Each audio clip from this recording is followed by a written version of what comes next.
जय हिंद दोस्तों, आपका स्वागत है अपने यूट्यूब चैनल पर। आज हम पढ़ेंगे भारतीय संविधान के महत्वपूर्ण क्वेश्चन, जो इससे पहले मैं 150 क्वेश्चन पिछले वीडियो में करवा चुका हूं। आप जाके देख लीजिएगा। हमारा पहला क्वेश्चन है, प्रकलन समिति में सदस्य थे। प्रकलन समिति में 30 सदस्य थे और इस समिति में लोकसभा के ही 30 सदस्य थे। प्रकलन समिति में 30 सदस्य थे। अगला क्वेश्चन है हमारा, लोकसभा व राज्यसभा के सदस्यों की न्यूनतम आयु सीमा है। लोकसभा की 25 वर्ष तथा राज्यसभा 30 वर्ष। अगर लोकसभा का चुनाव लड़ना है तो हमें 25 वर्ष की आयु पूर्ण करनी होगी और राज्यसभा के लिए 30 वर्ष। तथा अगला क्वेश्चन है, लोकसभा की अवधि। लोकसभा की अवधि बढ़ाई जा सकती है संकट काल की स्थिति में। लोकसभा की अवधि बढ़ाई जा सकती है संकट काल की स्थिति में, यह न्यूनतम 6 माह के लिए तथा अधिकतम 3 वर्ष के लिए हो सकती है। बढ़ाया जा सकता है 3 वर्ष तक, न्यूनतम 6 माह के लिए। अगला क्वेश्चन है, पहली बार विपक्ष दल के नेता को मान्यता दी गई थी। विपक्ष दल के नेता को 1969 में मान्यता दी गई थी। विपक्ष दल के नेता बनने के लिए 55 सीटें आवश्यक है लोकसभा में, जो कि वर्तमान में कांग्रेस के पास नहीं है 55 सीटें, इसलिए वह विपक्ष खाली पड़ा है। पिछले ये 2 शतकों से, 2 शतकों क्या है, 2014 से विपक्ष दल के लिए नहीं है सीटें पूर्ण रूप से, तो यह विपक्ष खाली पड़ा हुआ है। अगला क्वेश्चन है हमारा, राज्यसभा तथा लोकसभा में विपक्षी नेता थे। प्रथम विपक्षी नेता कौन थे? राज्यसभा में कमलापति त्रिपाठी तथा लोकसभा में राम सुभग सिंह प्रथम विपक्षी नेता थे दोस्तों, ये राज्यसभा और लोकसभा में। अगला क्वेश्चन है, संघीय मंत्रिपरिषद अपने आचरण के लिए उत्तरदायी होता है लोकसभा के प्रति। मंत्रिपरिषद, जो केंद्र स्तर पर मंत्रिपरिषद होती हैं, यह लोकसभा के प्रति उत्तरदायी होते हैं। अगला क्वेश्चन है, लोकसभा के कार्यवाही चलाने के लिए कुल संख्या कितनी होनी चाहिए? 1/10%।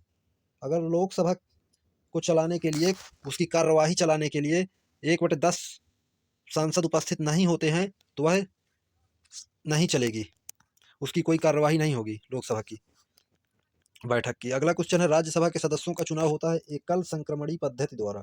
राज्यसभा के सदस्यों का चुनाव होता है एकल संक्रमणी पद्धति द्वारा। अगला क्वेश्चन है, प्रथम लोकसभा अध्यक्ष थे। प्रथम लोकसभा अध्यक्ष जीवी मावलंकर थे। प्रथम लोकसभा अध्यक्ष दोस्तों जीवी मावलंकर थे।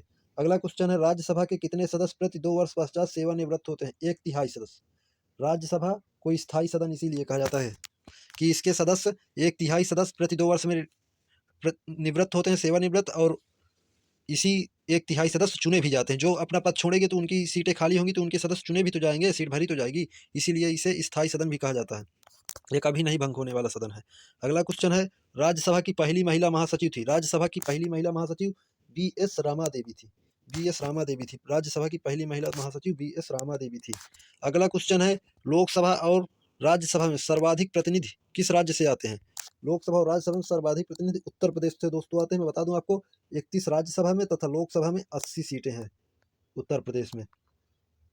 अगला क्वेश्चन है, वित्त मंत्री द्वारा वार्षिक बजट किस सदन में पेश किया जाता है? वित्त मंत्री द्वारा वार्षिक बजट सर्वप्रथम लोकसभा में पेश किया जाता है। अगला क्वेश्चन है, दंड संहिता की धारा हत्या किससे संबंधित है? हत्या से संबंधित है। दंड संहिता की धारा 302 हत्या से संबंधित है। किसी को मार देने से यह धारा लगती है, हत्या 302। और अगर आप किसी को मारते हैं और वह बच जाता है, मारने की कोशिश करते हैं, उस पर 307 लगती है। अगर वह बच जाता है और वह खुद गवाही देता है तो उसमें 308। अगला क्वेश्चन है, धन विधेयक परिभाषित किया जाता है अनुच्छेद 110 में। धन विधेयक परिभाषित किया जाता है अनुच्छेद 110 में। धन विधेयक की चर्चा है, इसकी परिभाषा की चर्चा है 110 में। अगला क्वेश्चन है, वित्त विधेयक परिभाषित किया जाता है अनुच्छेद 112 में। ये दोस्तों धन विधेयक अवश्य परीक्षा में पूछा जाता है, कई बार पूछा गया है क्वेश्चन। अगर आप इस चैनल को दोस्तों सब्सक्राइब ना किए हो तो सब्सक्राइब कर लीजिएगा। चलते हमारा अगला क्वेश्चन है, कोई विधेयक धन विधेयक है या नहीं, इसका निर्णय कौन करता है? लोकसभा का अध्यक्ष करता है। अगला क्वेश्चन, धन विधेयक को राज्यसभा विचारार्थ अपने पास रख सकती है केवल 14 दिनों तक। धन विधेयक के लिए अगर 14 दिन तक वह वापस करते हैं राज्यसभा तो वापस कर दे, लेकिन उससे नहीं भी करती तो उससे ले लिया जाएगा। उसमें कोई वह बहस नहीं कर सकता राज्यसभा धन विधेयक पे। केवल 14 दिनों तक के लिए उसके पास भेजा जाता है बस। अगला क्वेश्चन है, धन विधेयक लोकसभा में प्रयुक्त करने से पूर्व अनुमति लेना आवश्यक है राष्ट्रपति की। धन विधेयक को लोकसभा में प्रयुक्त करने से पूर्व अनुमति लेना आवश्यक है राष्ट्रपति की।